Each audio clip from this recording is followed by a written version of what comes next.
नमस्कार। और आज ग्लोबल फिक्र उस जंग की जिसकी आहट कई दिनों से सुनाई दे रही है। अमेरिका ईरान में एक बार फिर से बम बारूद और मिसाइलें चल रही हैं। ईरान के 21 जवाबी अटैक से खाड़ी के 3 देश थर्रा उठे हैं। एक हमला भारत के पड़ोस में भी हुआ है। पाकिस्तान ने आधी रात अफगानिस्तान पर एयर स्ट्राइक कर दी। 11 बच्चों समेत 13 अफगानी लोगों को मुनीर ने मार डाला है। तालिबान ने बदले की धमकी दी है और पीओके में 32 लोगों के नरसंहार के बाद पाक फौज के खिलाफ गुस्सा 7वें आसमान पर है। तनाव भयंकर है और कातिल मुनीर को डर के मारे पीओके में भारी भरकम फौज उतारनी पड़ी है। पॉलिटिकल फाइल में बात मीनाक्षी नटराजन की होगी। उनके नामांकन होने का मामला गरमाया हुआ है। कांग्रेस डेलीगेशन आज उनके नामांकन रद्द होने का मामला गरमाया हुआ है। कांग्रेस डेलीगेशन आज चुनाव आयोग से भी मिला। जब कोई आश्वासन नहीं मिला तो अब कोर्ट जाने की तैयारी है। लेकिन हम यह भी बताएंगे कि जिस आधार पर नामांकन रद्द हुआ वो आखिर कितना उचित है। और टीएमसी में बगावत का सिलसिला आज भी जारी रहा। राज्यसभा सांसद सुष्मिता देव ने पार्टी और पद से इस्तीफा दे दिया तो 19 बागी सांसदों की लिस्ट में सयोनी घोष का नाम देखने के बाद ममता बनर्जी को डबल झटका लगा। लेकिन पहले युद्ध की फिक्र। अमेरिका ने ईरान पर हमला किया है। ईरान ने जवाब में अरब वर्ल्ड के 3 प्रमुख देशों में स्थित अमेरिकी बेस पर मिसाइलों की वर्षा कर दी। अमेरिका और ईरान में धमकियां तेज हो गई हैं और इस तनाव के केंद्र में अमेरिका का एक बहुत महंगा अटैक हेलीकॉप्टर है जिसे ईरान के बेहद सस्ते ड्रोन से मार गिराए जाने का अमेरिकी दावा है, जिस वजह से अब यह दुश्मनी 7वें आसमान पर है। हम यह जानने की भी कोशिश करेंगे कि यहां से आगे का रास्ता क्या होने वाला है, क्योंकि जानकारों की माने तो अमेरिका ईरान में समझौता अब असंभव है। अरब वर्ल्ड में महायुद्ध वाली ग्लोबल फिक्र बहुत ज्यादा बढ़ गई है। सबसे पहले अमेरिका और ईरान ने एक दूसरे पर जो अटैक है उसकी लोकेशन जानते हैं। किन महत्वपूर्ण सैन्य ठिकानों पर अटैक हुए यह समझने की कोशिश करते हैं। अमेरिकी सेना ने स्ट्रेट ऑफ होर्मुज के पास ईरानी सेना के महत्वपूर्ण ठिकानों को निशाना बनाया।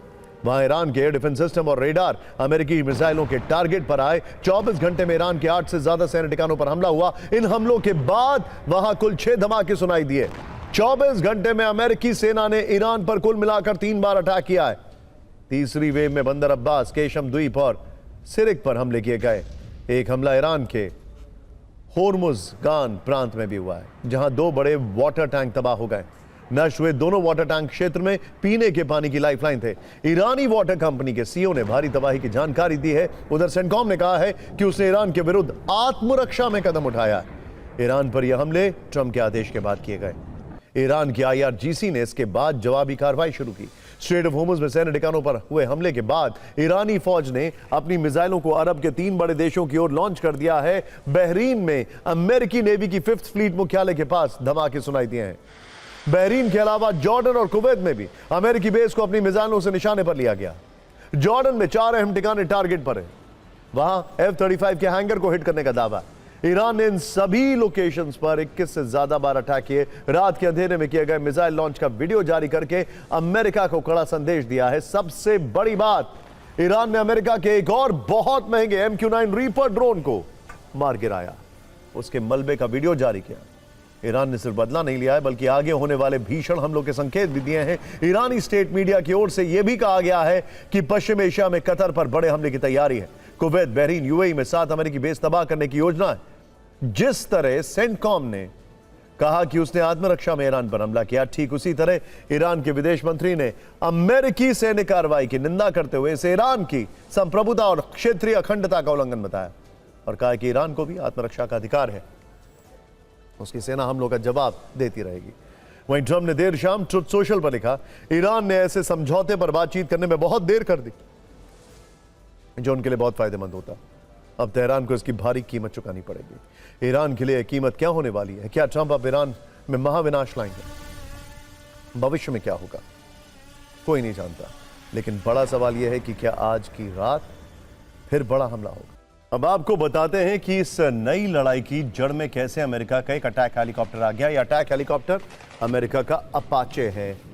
कहा जा रहा है कि वो स्ट्रेट ऑफ होर्मुज के आसमान में पेट्रोलिंग कर रहा था, गल्फ ऑफ ओमान के ऊपर। ट्रंप का सीधा आरोप है कि ईरान की IRGC ने उस समय उसे अपने शाही ड्रोन से मार गिराया। हेलीकॉप्टर में पायलट और गनर समेत 2 क्रू मेंबर सवार थे, जिन्हें बाद में रेस्क्यू करके बचाया गया है। अपाचे हेलीकॉप्टर की सामान्य लागत 350 करोड़ रुपए से लेकर 450 करोड़ रुपए तक की होती है, लेकिन 16 हेलफायर मिसाइलों और दूसरे हथियारों से लैस होने के बाद इसकी कुल लागत करीब 800 करोड़ हो जाती है। ये 1 मिनट में 16 अलग अलग ठिकानों को तबाह कर सकता है। खराब मौसम और रात में भी ऑपरेशन कर सकता है। इराक, अफगानिस्तान, पश्चिम एशिया जंग में इसका इस्तेमाल हो चुका है। लेकिन ट्रंप जो आरोप लगा रहे हैं, अगर वो सच है तो ईरान ने सिर्फ 17 लाख के बेहद सस्ते शाही ड्रोन से इतने कीमती हेलीकॉप्टर का शिकार किया है। ट्रंप की बौखलाहट की असली वजह भी यही है और ईरान पर हमले का कारण भी यही है। हालांकि ईरान ने ट्रंप के आरोपों को नकार दिया है, लेकिन ट्रंप ने इसके बाद ईरान को लगातार धमकी दी। उनकी आदत रही है, हर दिन वो नई बयान, नई धमकी, नए फैसले के साथ दुनिया के सामने आते हैं। ईरान युद्ध पर उन्होंने तो कई झूठे दावे किए और ट्रंप के ऐसे ही झूठे दावों पर एक रिपोर्ट सामने आई है। इस रिपोर्ट में कहा गया कि जब से ईरान और अमेरिका का संघर्ष जारी है, ट्रंप तब से 37 बार युद्ध के कुछ दिनों में खत्म होने का दावा कर चुके हैं। सोचिए, वो 37 बार पब्लिक के सामने झूठ बोल चुके हैं। अमेरिका ईरान युद्ध 28 फरवरी 2026 को शुरू हुआ था। ट्रंप क्या क्या दावे करते रहे, उनके कुछ बयान आपको बताते हैं। युद्ध जल्द खत्म हो जाएगा। अमेरिका पहले से ही समय से आगे है। जो भी समय लगे ठीक है। ईरान के साथ डील 2-3 दिन में हो सकती है। अब तो वो इसकी घोषणा कर चुके हैं कि 2 हफ्तों में टोटल विक्ट्री मिल जाएगी। हमेशा ट्रंप के दावों और बयानों के मुख्य शब्द रहे हैं soon, within days, within weeks. लेकिन वॉर जोन में क्या हो रहा है? ईरान कैसे हर बार अमेरिका पर जवाबी कार्रवाई में भारी पड़ता है, ये तस्वीर एक बार फिर देखने को मिली। युद्ध वाली नई चिंगारी पाकिस्तान और अफगानिस्तान के बीच में भड़की है। वजह है पाकिस्तान के फील्ड मार्शल असीम मुनीर की वो जालिम फौज जिसने अफगानिस्तान में आधी रात बच्चों पर बम वर्षा कर दी है। अफगानिस्तान से आ रही इसकी तस्वीरें न सिर्फ बेभत्स है, बल्कि मुनीर के बर्बरता और उसकी सेना की कायरता के सबूत दे रही है। असीम मुनीर और उसकी फौज ने कत्लेआम का रिकॉर्ड बना दिया है। इससे पहले पिछले 2 दिनों में पीओके के लोगों ने पाकिस्तानी सेना का जुल्म झेला है। पाकिस्तान के अवैध कब्जे वाले कश्मीर में 32 बेगुनाहों को मुनीर और उसके अफसरों के एक ऑर्डर पर छलनी कर दिया गया और अब अफगानियों पर एयर स्ट्राइक की गई। इसमें 11 बच्चे मारे गए। इसलिए पूरी दुनिया में इस खबर की चर्चा है।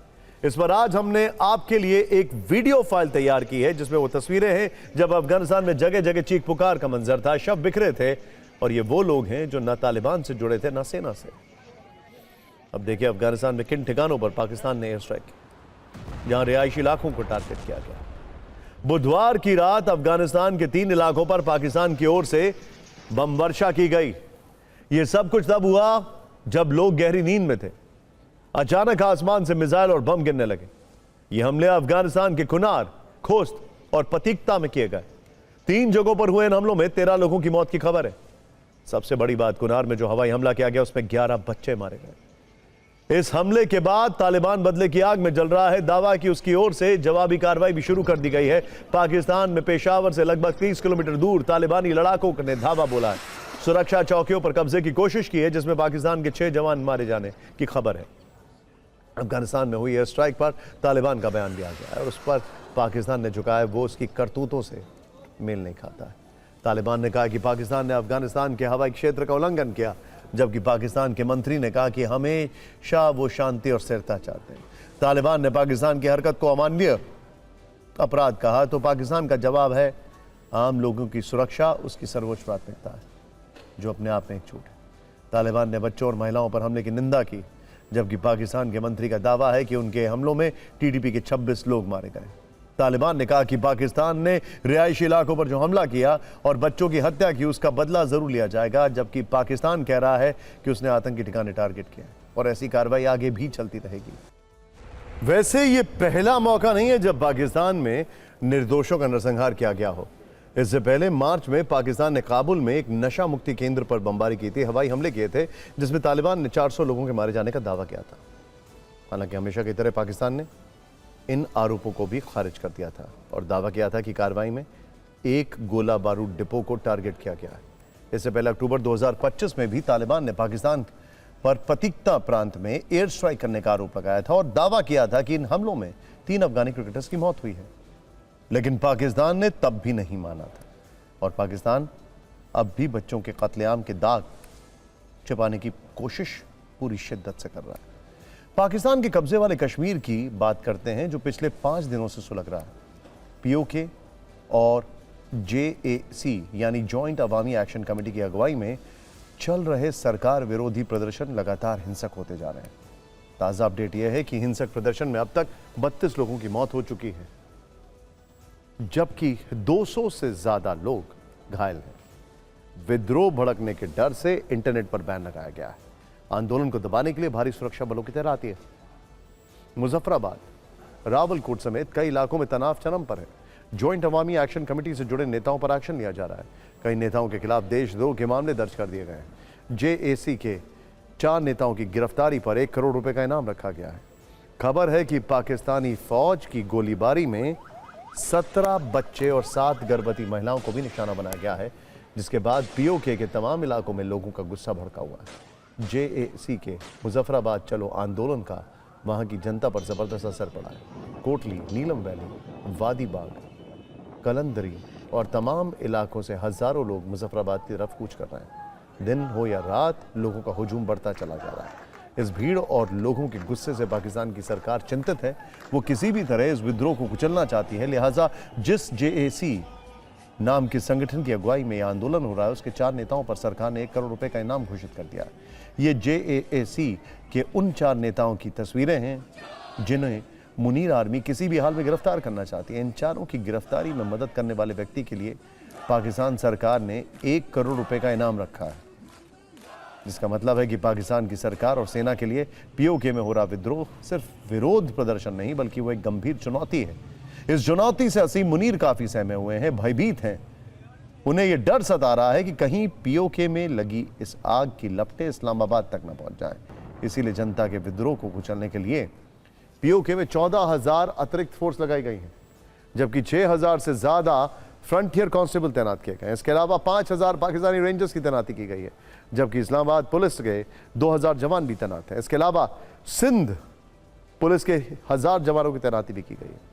हालांकि जितना असीम मुनीर की फौज इस विद्रोह को दबाने की कोशिश कर रही है, उतना ही लोगों का गुस्सा भड़कता जा रहा है। न सिर्फ पीओके बल्कि दुनिया के देशों में पाकिस्तानी सेना के अत्याचार के खिलाफ आवाज बुलंद की जा रही है। ये तस्वीरें लंदन से सामने आ रही हैं। वहां रह रहे पीओके के नेताओं ने फौज के हाथों आम लोगों की हत्या पर पाकिस्तानी सरकार को जमकर सुनाया। इसके अलावा पाकिस्तानी सेना, आईएसआई और पाकिस्तान रेंजर्स अधिकारियों के सिर पर इनाम का ऐलान भी किया है। वायरल वीडियो के मुताबिक आईएसआई के ब्रिगेडियर फायक और कैप्टन लियाकत के सर पर 10-10 करोड़ रुपए का इनाम रखा गया है, जबकि पीओके विधानसभा के सभी 53 सदस्यों के सिर पर 1-1 करोड़ रुपए के इनाम का ऐलान किया गया है। इसी तरह पाकिस्तानी रेंजर्स के प्रत्येक जवान के सिर पर 1 लाख रुपए का इनाम रखा गया है। अब राजनीति का चैप्टर खोलते हैं। कल हमने आपको इसी शो में कांग्रेस नेता मीनाक्षी नटराजन का राज्यसभा वाला संकट बताया था। आज इसे लेकर दिल्ली में चुनाव आयोग के अंदर तापमान काफी ज्यादा था। वैसे दिल्ली का तापमान भी आज काफी ज्यादा है। अपने उम्मीदवार का नामांकन रद्द होने के बाद से कांग्रेस ने मोर्चा खोल दिया है। इसी कड़ी में 10 नेताओं का प्रतिनिधिमंडल चुनाव आयोग से मिला। उन्होंने दावा किया कि रिटर्निंग ऑफिसर का आदेश गलत है, लिहाजा आयोग को तुरंत कोई फैसला लेना चाहिए। कांग्रेस की दलील है कि नियमों के मुताबिक सिर्फ उन मामलों में जानकारी देना जरूरी है जिनमें सजा 2 साल से ज्यादा हो या जिनमें आरोप तय किए गए हों। निजी शिकायत बेबुनियाद हो सकती है और संभव है उसमें कोई दम ना हो। मीनाक्षी नटराजन को अदालत के सामने पेश होने और यह बताने के लिए नोटिस मिला था कि मामले का संज्ञान क्यों ना लिया जाए। कानून की नजर में संज्ञान यानी कॉग्निजेंस के बिना कोई आपराधिक मामला नहीं बनता है। कांग्रेस के मुताबिक जिस आधार पर नामांकन रद्द किया गया उसका कानून में कोई प्रावधान नहीं है। पार्टी अपनी आपत्ति जता चुकी है। चुनाव आयोग इस पर मंथन कर रहा है। आगे जो भी फैसला आएगा हम आपको सबसे पहले बताएंगे।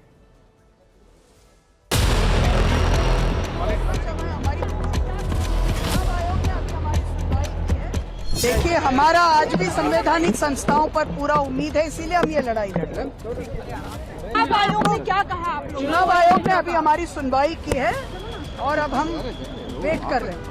तो आपको लगता है कि आपको इंसाफ मिलेगा? हम हमारी लड़ाई में हैं। हमारा आज कहीं न कहीं लोकतंत्र में अब भी कोई न कोई प्रकार की लोकतांत्रिक शुचिता बाकी हो। We had a detailed representation to the Election Commission. You have rejected Ms. Natarajan's nomination on the non-existence of even cognizance, which means there is no criminal case which he could have disclosed. But you have done it. Madhya Pradesh में कांग्रेस की राज्यसभा प्रत्याशी के नामांकन खारिज होने पर कांग्रेस जिस प्रकार की राजनीति कर रही है वो स्वयं कांग्रेस की नीयत और कांग्रेस की अंदरूनी स्थिति को वास्तविक रूप में देश के सामने रख रहा है। इस सब के बीच में कांग्रेस के पास कोर्ट जाने का विकल्प भी है। पूरे विवाद की जड़ में राज्यसभा नामांकन के लिए जरूरी फॉर्म 26 है, जिसमें उम्मीदवार के लिए हर जरूरी जानकारी का जिक्र करना अनिवार्य होता है। इसी फॉर्म के पॉइंटर नंबर 5 में अलग अलग कॉलम बने हुए हैं, जिनमें एफआईआर, कोर्ट की कार्रवाई और सजा वगैरह का ब्यौरा देना होता है। नियम के मुताबिक किसी भी कॉलम को खाली नहीं छोड़ा जा सकता। यदि कोई मुकदमा दर्ज नहीं है तो उम्मीदवार को शून्य या लागू नहीं लिखना होता है। आपको बताते हैं कि प्रत्याशी के लिए क्या क्या बताना जरूरी होता है। अगर कोई आपराधिक मामला लंबित है तो उसका विवरण, यदि उम्मीदवार को किसी केस में सजा हुई है तो उसकी पूरी जानकारी, लंबित मामले से जुड़े अदालत का नाम, केस नंबर, एफआईआर नंबर और धाराओं का जिक्र करना होता है। किए गए अपराध की स्थिति और संक्षिप्त जानकारी देनी होती है। यदि किसी आपराधिक मामले में दोष सिद्धि के खिलाफ हाईकोर्ट में अपील लंबित है तो उसका ब्यौरा देना होता है। नामांकन के दौरान फॉर्म 26 में महत्वपूर्ण जानकारी छिपाना या गलत जानकारी देना चुनाव आयोग के नियमों का उल्लंघन है। नामांकन की जांच के दौरान रिटर्निंग ऑफिसर द्वारा पकड़े जाने पर उम्मीदवारी रद्द की जा सकती है। अगर नामांकन स्वीकार हो गया और जुर्म बाद में पकड़ा गया तो दोषी होने पर 6 महीने तक की कैद या जुर्माना या दोनों हो सकते हैं। मीनाक्षी नटराजन का मामला थोड़ा पेचीदा और अलग है। उनके खिलाफ आपराधिक मुकदमा दर्ज करने के लिए कोर्ट में लिखित शिकायत दी गई, जिसका उन्होंने जवाब भी दे दिया। उनके खिलाफ केस दर्ज होगा या नहीं, इस पर कोर्ट ने कोई फैसला नहीं दिया, यानी मौजूदा स्थिति में उनके पास कोई केस नंबर नहीं है। यही दलील कांग्रेस भी दे रही है कि जब कोर्ट ने कोई संज्ञान अब तक नहीं लिया तो नामांकन क्यों रद्द किया गया। इस पर हमने कानून के जानकारों से बातचीत की। आइए देखते हैं उनका पर्सपेक्टिव क्या है। सुप्रीम कोर्ट का आदेश है कि जो रिटर्निंग ऑफिसर है उसके पास पावर होता है जो नॉमिनेशन है उसको रिजेक्ट करने का, डिस्क्लोजर की स्क्रूटनी करने के बाद। इसके लिए रिटर्निंग ऑफिसर दोनों पक्षों को वहाँ बुलाता है और इंस्पेक्शन होती है फॉर्म की, और उसके बाद जो ऑब्जेक्शंस होते हैं उसको रिटर्निंग ऑफिसर डिसाइड करता है।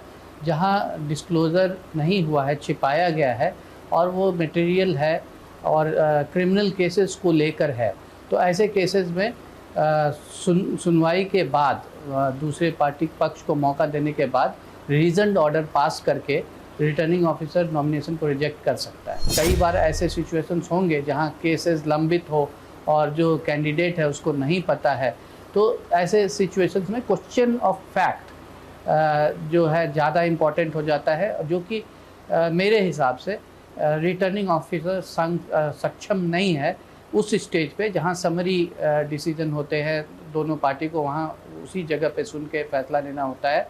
तो ऐसे केसेस में जहाँ क्वेश्चन ऑफ फैक्ट इन्वॉल्व हों तो उसमें डिसीजन लेना बहुत मुश्किल होता है। रिटर्निंग ऑफिसर को रिस्ट्रेंट बरतना चाहिए ऐसे केसेस में जहाँ की वो पूर्ण रूप से फैक्ट्स की जानकारी ना हो। और अब फिक्र की दूसरी पॉलिटिकल फाइल जो पीएम मोदी के उस रिकॉर्ड से जुड़ी है जिसका जश्न बीजेपी नेता और उनके कार्यकर्ता पूरे देश में मना रहे हैं। पीएम मोदी ने आज 10 जून को सबसे लंबे समय तक निर्वाचित प्रधानमंत्री बनने का रिकॉर्ड अपने नाम कर लिया है। नरेंद्र मोदी ने 26 मई 2014 को पीएम पद की शपथ ली थी। आज उनके कार्यकाल के 4399 दिन पूरे हो गए। केंद्रीय कैबिनेट मंत्री और एनडीए नेताओं ने इस मौके को खास बनाया। दिन में केंद्रीय मंत्रिमंडल की बैठक में मंत्रियों ने पीएम मोदी के स्वागत में खड़े होकर तालियां बजाई। साथ ही पीएम मोदी को बधाई देने के लिए विशेष प्रस्ताव भी पारित किया। दोपहर बाद भारत मंडपम में एनडीए नेता और एनडीए शासित राज्यों के सीएम की बैठक हुई। इसमें बीजेपी और एनडीए शासित 22 राज्यों और केंद्र शासित क्षेत्रों के सीएम, डिप्टी सीएम समेत प्रमुख नेता शरीक हुए। बैठक में पीएम मोदी के इस रिकॉर्ड पर बधाई प्रस्ताव पारित किया गया और पीएम मोदी का सम्मान किया गया। इस मौके पर चंद्रबाबू नायडू ने कहा कि पीएम मोदी दुनिया के सबसे लोकप्रिय नेता हैं। इससे पहले पीएम मोदी की इस उपलब्धि पर पूरे देश में एनडीए और बीजेपी के नेता, सांसद, केंद्रीय मंत्री मंदिरों में पूजा और हवन करवाए। देर शाम को पीएम मोदी ने एनडीए की ओर से पारित प्रस्ताव के बाद कॉन्क्लेव को संबोधित किया। उनके संबोधन में जहां एक तरफ अपनी सरकार की उपलब्धियों की जानकारी शामिल थी, वहीं कांग्रेस पीएम मोदी के डायरेक्ट निशाने पर थी। उनके संबोधन के कुछ कीवर्ड्स आपको बताते हैं। 12 साल, दल से बड़ा देश, surgical strike, air strike, operation Sindoor, सबका साथ सबका विकास, कांग्रेस का कुचक्र, आर्टिफिशियल इंटेलिजेंस और डिजिटल पेमेंट। एक बार सुनते हैं पीएम मोदी की बड़ी बात। मेरे लिए तो जनता जनार्दन ही ईश्वर का रूप है। 2014 के पहले के कई दशक बहुत अस्थिरता और उथल पुथल से भरे हुए थे। इसका देश को बहुत नुकसान भी उठाना पड़ा। 25 करोड़ से ज्यादा लोगों का गरीबी से बाहर निकलना ये दिखाता है कि हमारी नीतियां सही हैं, हमारी दिशा सही है। देश कांग्रेस के कुचक्र से आजाद हुआ है। कांग्रेस ने देश को लाचारगी, बेचारगी और हीन भावना के गर्त में गिरा दिया था।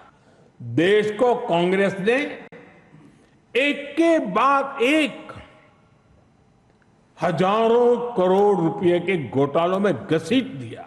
आज भारत डिजिटल ट्रांजैक्शन में नंबर 1 देश है। साथियों, दुनिया के बड़े बड़े देशों की अर्थव्यवस्थाएं संघर्ष कर रही है, तब भी 2025-26 में भारत ने 7.7% की ग्रोथ रेट हासिल की है। पहले भारत आतंक के हमलों के बाद चुपचाप दर्द सहता रहता था। हमने आतंकवादियों पर सर्जिकल स्ट्राइक की। हमें 2047 के लक्ष्य को देखते हुए उस लक्ष्य को पूरा करने के लिए अपनी स्पीड को और बढ़ानी होगी। बीजेपी में जश्न है तो कांग्रेस पीएम मोदी के लंबे कार्यकाल वाले रिकॉर्ड से खुश नहीं है। पीएम मोदी के रिकॉर्ड पर कांग्रेस ने कहा है कि यह खुद से घोषित और संदिग्ध तरीके से गढ़ी गई उपलब्धि है। उनके कार्यकाल में लोकतंत्र की हत्या हो रही है। इसका जवाब बीजेपी की तरफ से भी दिया गया है।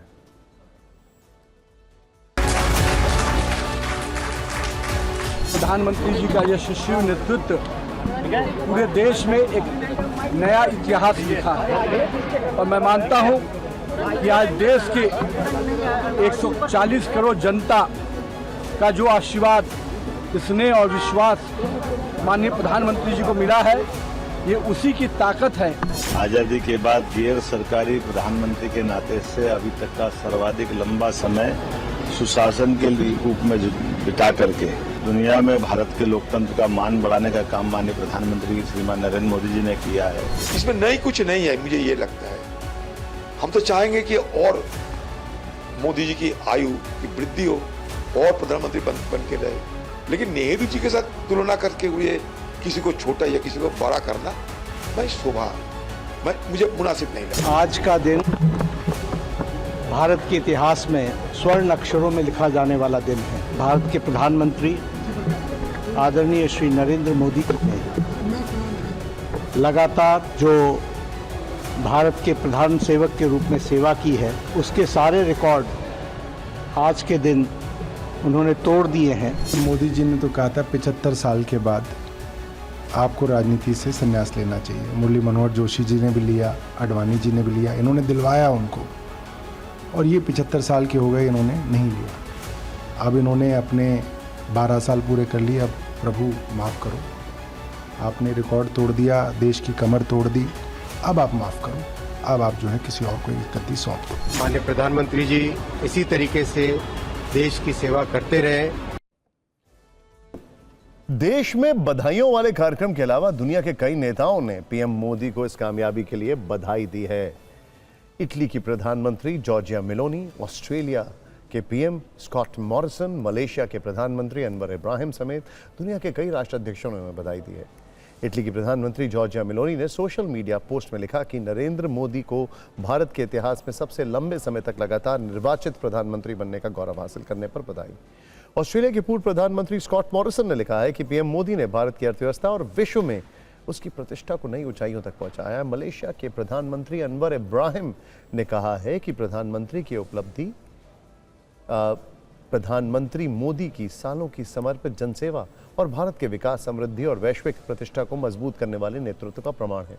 मालदीव के राष्ट्रपति मोहम्मद मोइज्जू ने कहा है कि ये भारत की जनता के प्रधानमंत्री मोदी पर अटूट विश्वास का प्रतीक है।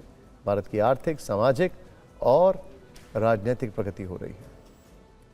इस सब के बीच में पीएम मोदी ने भारत मंडपम में झालमुड़ी के स्टॉल का वीडियो सोशल मीडिया पर पोस्ट किया है, जिसमें दिख रहा है कि भारत मंडपम में झालमुड़ी के स्टॉल है। पश्चिम बंगाल के सीएम शुभेंदु अधिकारी ने उनके लिए झालमुड़ी बनाई और उन्होंने वो झालमुड़ी खाई।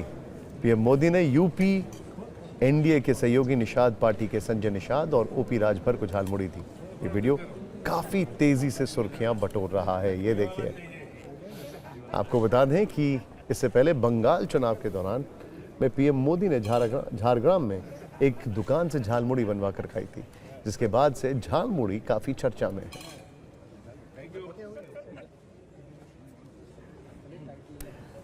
बीजेपी पीएम मोदी के सत्ता में लगातार 12 साल तक बने रहने को सेलिब्रेट कर रही है, तो टीएमसी को झटके पर झटके लग रहे हैं।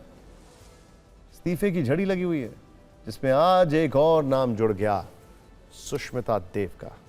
टीएमसी की राज्यसभा सांसद सुष्मिता देव ने पार्टी और पद से इस्तीफा दे दिया है। सभापति सीपी राधाकृष्णन ने उनका इस्तीफा मंजूर कर लिया है। 3 दिन के अंदर यह दूसरी बार है जब राज्यसभा के सांसद का इस्तीफा हुआ है।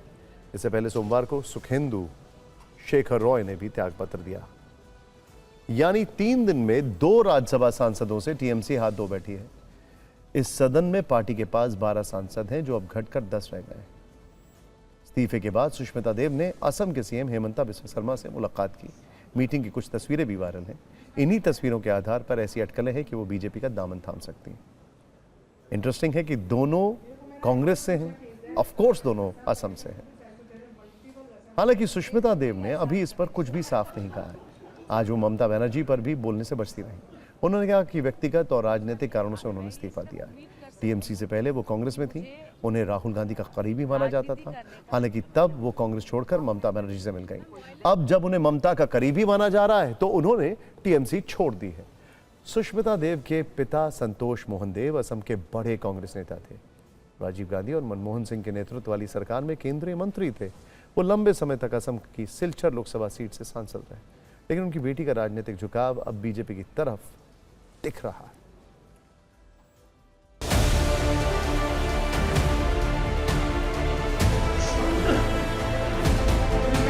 पार्टी से इस्तीफा दिया तभी जो राज्यसभा में सदन में जो सीट मुझे तृणमूल कांग्रेस ने दिया था, उस पर बैठे रहना शायद ठीक नहीं लगा मुझे। और इस्तीफा देने के बाद मैं असम के माननीय मुख्यमंत्री डॉक्टर हेमंत बिस्वा शर्मा से मिली उनके घर पे और उनसे गाइडेंस लिया। मैंने पार्टी क्यों छोड़ा, इसके कई व्यक्तिगत कारण हैं, राजनीतिक कारण है, जिसके बारे में मैं ज़्यादा टिप्पणी नहीं करना चाहती। मेरा एक लक्ष्य है कि मैं असम में काम करूं और उस लक्ष्य के बारे में, उस इच्छा के बारे में मैंने मुख्यमंत्री जी से कहा है। तो देखिए क्या होता है। टीएमसी हर स्तर पर टूट रही है, वहाँ से लोग भागना चाहते हैं, मजबूरी में टूटे रहते। दूसरा है कि कोई लोकतंत्र नहीं उस पार्टी में, कोई संविधान नहीं, कोई विचारधारा नहीं है, तो परिवारवाद से लोग बचना चाहते हैं, इसलिए अलग से पार्टी खड़ा कर रहे हैं। अगर वो पार्लियामेंट में, असेंबली में वो अपना स्ट्रेंथ दिखाएंगे तो स्पीकर उसके बारे में सोचें। अरे ये सारे जो नाम आप जिक्र रहे हैं, तो पहले से ही जहां अफसर मिलते हैं वहां दौड़ते हैं। किसी एक बड़े कांग्रेस की नेता की बेटी होने की चलते हर जगह जान पहचान तो थी, और बस उसको इस्तेमाल करते हुए कभी कांग्रेस पार्टी की एमपी, कांग्रेस पार्टी की महिला प्रधान, राष्ट्रीय महिला प्रधान, कभी टीएमसी, अभी टीएमसी से बीजेपी। तो ये अवसरवादियों के बारे में क्या कहें, मैं कहीं भी जा सकते। इस बीच टीएमसी के बागी लोकसभा सांसदों में एक चौंकाने वाला चेहरा सामने आया है। सूत्रों से बड़ी खबर यह आ रही है कि टीएमसी के बागी 19 लोकसभा सांसदों में सायोनी घोष भी शामिल हैं। यानी बागी गुट में एक सांसद सायोनी घोष हैं, वही सायोनी घोष जिन्हें ममता बनर्जी का बेहद खास माना जाता है। इस बार के विधानसभा चुनाव में उनके प्रचार के वीडियो अक्सर वायरल हुआ करते थे। उन्हें टीएमसी का फायर ब्रांड युवा चेहरा, महिला चेहरा माना जाता है। जनता में काफी लोकप्रिय हैं। अब तक बागी गुट में उनका नाम नहीं था, लेकिन सूत्र बता रहे हैं कि सायोनी घोष भी पाला बदलकर ममता को झटका दे सकती हैं। बताया जा रहा है कि सायोनी ने बागी खेमे को अपना समर्थन देते हुए स्पीकर को लिखी गई चिट्ठी पर हस्ताक्षर भी किए हैं।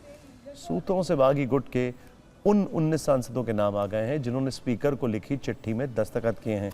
ध्यान से देखिए, एक एक नाम आपके सामने बता रहे हैं। इनमें बारासात की सांसद काकोली घोष, जो बागी गुट का नेतृत्व भी कर रही हैं। जादवपुर की सांसद सायोनी घोष का नाम है। इनके अलावा यूसुफ पठान बहरामपुर, शताब्दी रॉय बीरभूम, रचना बनर्जी हुगली, जगदीश बसुनिया कूच बिहार, खलीउर रहमान जहांगीरपुर, पार्थ भौमिक बैरकपुर, बापी हल्दर मथुरापुर, दीपक अधिकारी घाटल, माला रॉय कोलकाता दक्षिण, मिताली बाग आरामबाग, शर्मिला सरकार बर्धमान ईस्ट, जून मलिया मेदिनीपुर, कालीपद सोरेन झाड़ग्राम, आसित कुमार मल बोलपुर, अरूप चक्रवर्ती बांकुड़ा, अबू ताहिर खान मुर्शिदाबाद और प्रसून बैनर्जी हावड़ा के सांसद हैं। सूत्र बता रहे हैं कि आसनसोल के सांसद शत्रुघ्न सिन्हा ने अभी साइन नहीं किए हैं, यानी उनके नाम पर अभी भी सस्पेंस बना है। लोकसभा में टीएमसी के कुल 28 सांसद हैं, जिनमें 19 के बागी ग्रुप से जुड़े होने का दावा किया जा रहा है। दल बदल कानून के तहत कार्रवाई से बचने के लिए 2/3 सांसद चाहिए और उस हिसाब से 19 की संख्या पर्याप्त है। एक तरफ टीएमसी के बागी सांसदों ने पार्टी को संकट में डाल दिया है, तो दूसरी तरफ दिल्ली में ममता और कांग्रेस की नजदीकियां बढ़ती जा रही हैं। मंगलवार को ममता बनर्जी के बाद आज उनके भतीजे अभिषेक बनर्जी 10 जनपद पहुंचे। उनके साथ डेरेक ओब्रायन भी थे। अभिषेक ने सोनिया गांधी और राहुल गांधी के साथ बैठक की, जो 1 घंटे से ज्यादा चली। टीएमसी में टूट और कांग्रेस में पार्टी के विलय की अटकलों के बीच इस बैठक को काफी महत्वपूर्ण माना जा रहा है। बैठक के बाद 10 जनपद से निकलने पर अभिषेक बनर्जी और डेरेक ओब्रायन ने मीडिया से बातचीत नहीं की है। इससे पहले कल ममता ने सोनिया गांधी के साथ बैठक की थी, जो 45 मिनट तक चली थी, लेकिन दोनों में क्या बात हुई इस पर अभी तक सस्पेंस बना हुआ है। इन मुलाकातों से अलग कांग्रेस ने कल कांग्रेस अध्यक्ष मल्लिकार्जुन खड़गे की अध्यक्षता में महासचिवों, प्रभारियों और प्रदेश अध्यक्षों के साथ पार्टी मुख्यालय में सुबह 11:30 बजे एक बैठक होगी। ममता और अभिषेक के साथ गांधी परिवार की बैठक के बाद यह मीटिंग होने वाली है। हालांकि इसका एजेंडा अलग बताया जा रहा है। टीएमसी के 2 सबसे बड़े नेता का बार बार गांधी परिवार से मिलना और फिर अचानक कांग्रेस की मीटिंग की खबर आना, ये इत्तेफाक तो नहीं लग रहा है। राहुल के साथ सोनिया गांधी भी एक्टिव है। ऊपर से गर्मजोशी वाली तस्वीरों के रिलीज होने से कई तरह के कयास लगाए जा रहे हैं।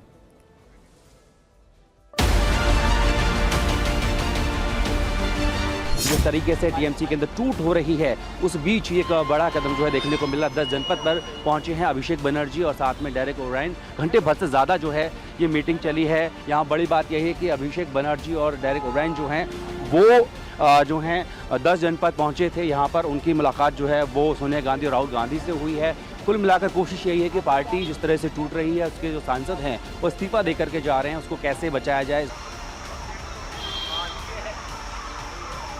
कांग्रेस पार्टी से जो फैक्शन बाहर निकले थे, नेता बाहर निकले थे और उसने अपने अपने दल खड़े किए, चाहे महाराष्ट्र हो, चाहे पश्चिम बंगाल हो, चाहे उड़ीसा हो, चाहे तेलंगाना हो, चाहे आंध्र हो, सभी ने कांग्रेस में आकर कांग्रेस के झंडे के नीचे अपनी नई शुरुआत करनी चाहिए और कांग्रेस को मजबूत करना चाहिए। नहीं, पहले खुद की पार्टी की हित की बात करनी चाहिए ना।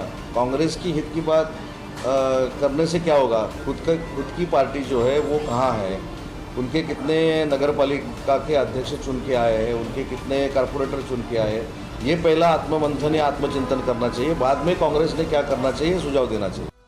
और अब बात उत्तर प्रदेश की, जहां पंचायत चुनावों के लिए राज्य निर्वाचन आयोग की तरफ से आज अंतिम मतदाता सूची जारी कर दी गई है।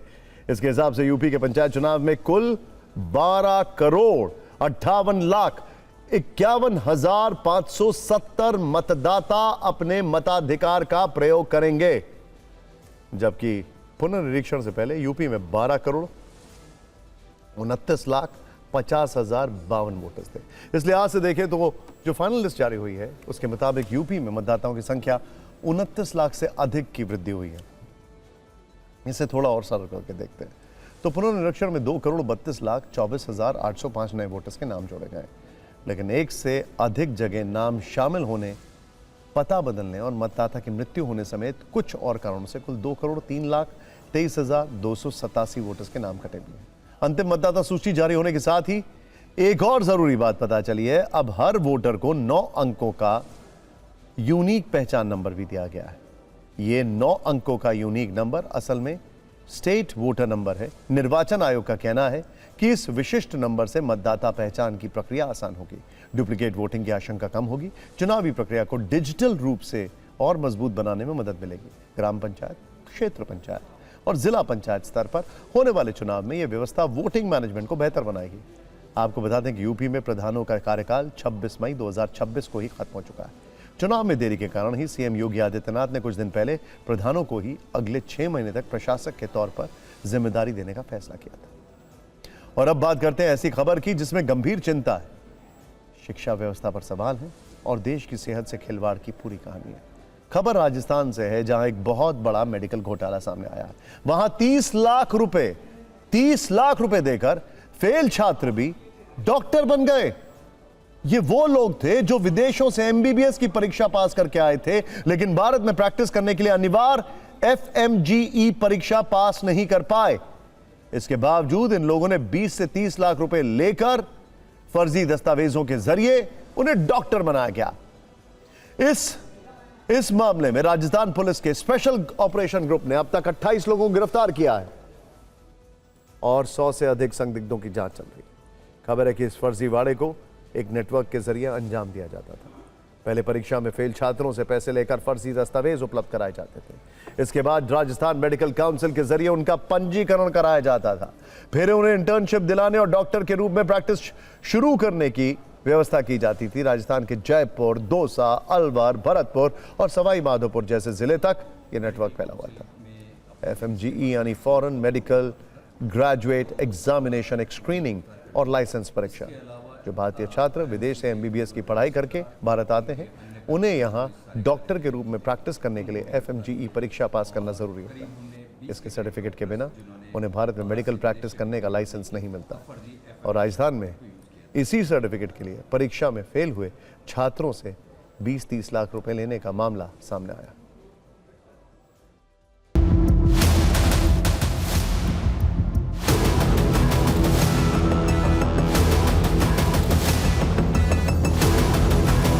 जो इस फ्रॉड का मेन एक्यूज्ड, जो इसमें फर्जी एफएमजी सर्टिफिकेट बनाता था और फर्जी सर्टिफिकेट बनाने के बाद में मेडिकल काउंसिल में अपने लिंक्स के माध्यम से उसको अप्रूव करवाता था, उसको एसओजी ने गिरफ्तार कर लिया है।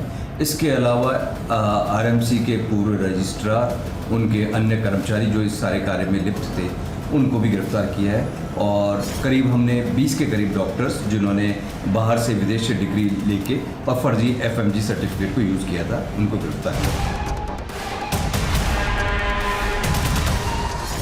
80 से 100 और डॉक्टर्स हमारे रेडार के ऊपर हैं जिन्होंने इस सर्टिफिकेट को यूज़ किया है।